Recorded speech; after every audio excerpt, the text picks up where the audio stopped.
વિદ્યાર્થી મિત્રો નમસ્કાર બધા વિદ્યાર્થી મિત્રો ચેનલમાં હાર્દિક સ્વાગત કરું છું. તો આજનો વિડિયો સિરીઝ લેક્ચર છે વિદ્યાર્થી મિત્રો તે ધોરણ 6 માં વિષય ગણિતમાં પ્રકરણ નંબર 12 ગુણોત્તર અને પ્રમાણનું છે. તો સ્વાધ્યાય 12.3 નો દાખલા નંબર 7 આપણે જોઈશું. જો ચેનલ સબસ્ક્રાઇબ ના કરી તો સબસ્ક્રાઇબ કરી દેજો અને બેલ નોટિફિકેશન બટન દબાવી દેજો. દાખલા નંબર 7 ની તરફ જશું આપણે. જો 4 ડઝન કેળાની કિંમત ₹180 હોય તો 90 રૂપિયામાં કેટલા કેળા ખરીદી શકાશે? તો સૌથી પહેલા તમે એક વસ્તુ યાદ રાખો, 1 ડઝન હોય કોઈ પણ વસ્તુ, 1 ડઝન એટલે કેટલા નંગ થાય? 12 નંગ થાય, બરાબર. 1 ડઝન એટલે કેટલા નંગ થાય? 12. અને કેળા શેમાં આપ્યા છે? ડઝનમાં આપ્યા છે. તો 1 ડઝન એટલે 12 નંગ. તો 4 ડઝન એટલે કેટલા થઈ જશે? તો કે 12 ગુણ્યા 4. તો 12 ચોક કેટલા થઈ જશે? 48 નંગ થઈ જશે. કેટલા થઈ જશે? 48 નંગ. બરાબર. આ વસ્તુ તમારે ધ્યાન રાખવાની છે. ઓકે. 1 ડઝન એટલે 12 નંગ, 4 ડઝન એટલે 12 ગુણ્યા 4. તો 12 ગુણ્યા 4 એટલે 48 નંગ થઈ ગયા. ઓકે. હવે આપણે જોશું કે 48 કેળાની કિંમત, 48 કેળાની કિંમત કેટલી આપી છે? 48 એટલે 4 ડઝન. 4 ડઝન કેળાની કિંમત કેટલી આપી છે વિદ્યાર્થી મિત્રો? તો કે ₹180 આપેલી છે. તો 180 તમે લખી કાઢવાનું. બરાબર. 4 ડઝન એટલે 48 કેળાની કિંમત ₹180 છે.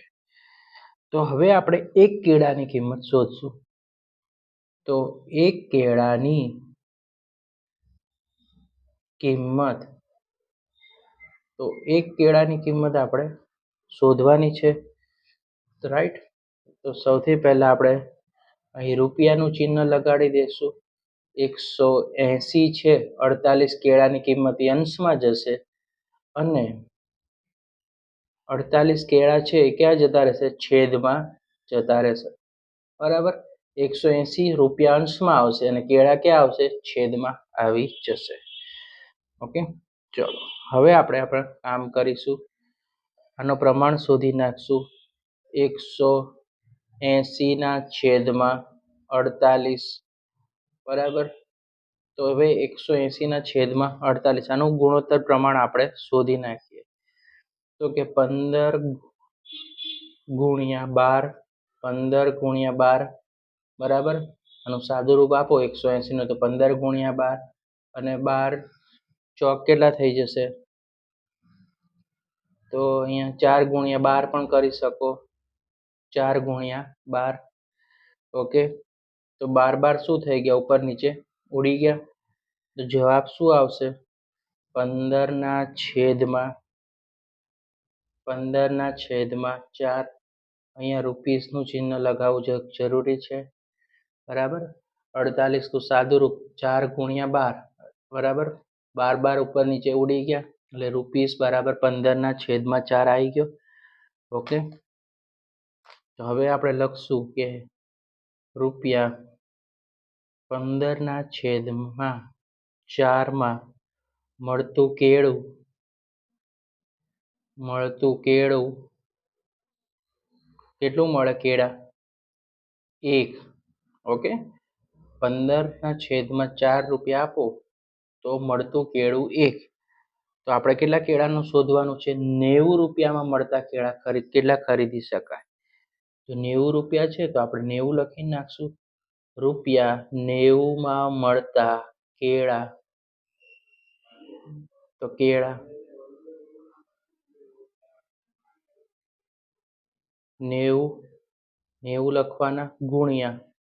હવે છે જો આનું વ્યસ્ત પ્રમાણ કરી દેવાનું. 15 ના છેદમાં 4 છે તો 4 અંશમાં જતા રહેશે, ગુણાકારમાં આવી જશે અને 15 છે તે છેદમાં આવી જશે. અંશમાં છે તે છેદમાં, છેદમાં છે તે અંશમાં. બરાબર. ઓકે. ચલો 90 ગુણ્યા 4 છેદમાં 15 થઈ ગયું. ઓકે.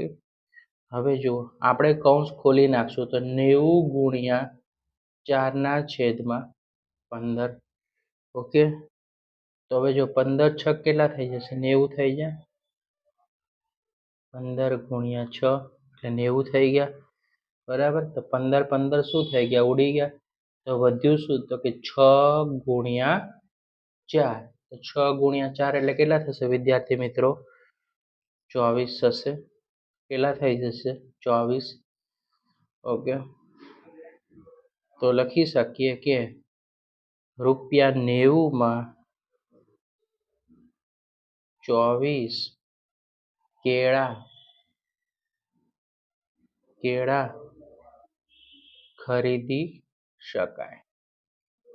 તમે ₹90 આપો તો 24 કેળા ખરીદી શકાય છે. ઓકે, રાઈટ વિદ્યાર્થી મિત્રો. નેક્સ્ટ દાખલો. ઓકે, દાખલા નંબર 8 જોશું વિદ્યાર્થી મિત્રો. 72 ચોપડીનું વજન 9 કિલોગ્રામ હોય તો તેવી 40 ચોપડીનું વજન કેટલું થાય? બરાબર, તો ધ્યાન રાખજો. સૌથી પહેલા જે વસ્તુ આપી છે આપણે સોલ્યુશનમાં લખી કાઢવાની. ફર્સ્ટ પહેલી લીટીમાંથી લખશું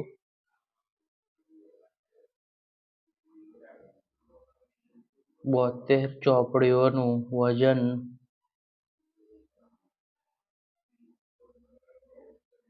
બરાબર કેટલું છે?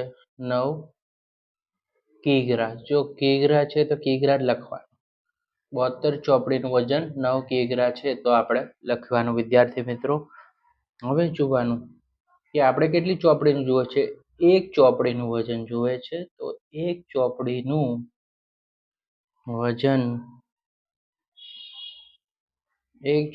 વજન કેટલું થશે વિદ્યાર્થી મિત્રો? તો 9/72 થશે. ઓકે, 9 કિગ્રા છે ને 72 ચોપડી છે તો 9/72. તો હવે આનું આપણે શું કરશું? ગુણોત્તર પ્રમાણ શોધીશું. ઓકે, તો 9 નું કઈ રીતે શોધાશે? તો કે 9 એકા 9 અને 72 નું આપણે પ્રમાણ કાઢવું હોય તો 9 અઠ્ઠા 72. 9 9 ઉડી જશે તો વધ્યું શું? 1/8 વધશે. બરાબર, તો એક ચોપડીનું વજન કેટલું થશે? તો કે 1/8 એનું કિગ્રા થશે.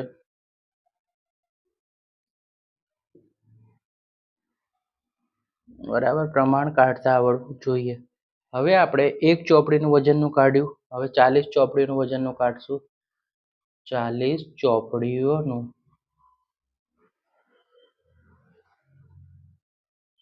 વજન. તો 40 ચોપડીનું વજન તો સૌથી પહેલા જો 40 આપણે શોધવાનું છે તો 40 આપણે કઈ બાજુ લખવાનું? પહેલા લખી નાખશું. હવે એક ચોપડીનું વજન કેટલું છે? 1/8. તો આપણે 1/8 લખી કાઢવાનું. બરાબર, 40 ગુણ્યા 1/8 કિગ્રા. ઓકે, તો અહીંયા જુઓ 40/8 કરો તો કેટલા આવે? 5 અઠ્ઠા કેટલા થઈ જશે? 40 થઈ જાય. બરાબર, તો અહીં કેટલા કિલોગ્રામમાં આવશે? 5 આવશે. તો અહીંયા જવાબ શું આવ્યો? તો અહીંયા લખી શકીએ કે 5 કિગ્રા. બરાબર, કેટલો આવશે જવાબ? 5 કિગ્રા. માટે લખવાનું કે 40 ચોપડીઓનું વજન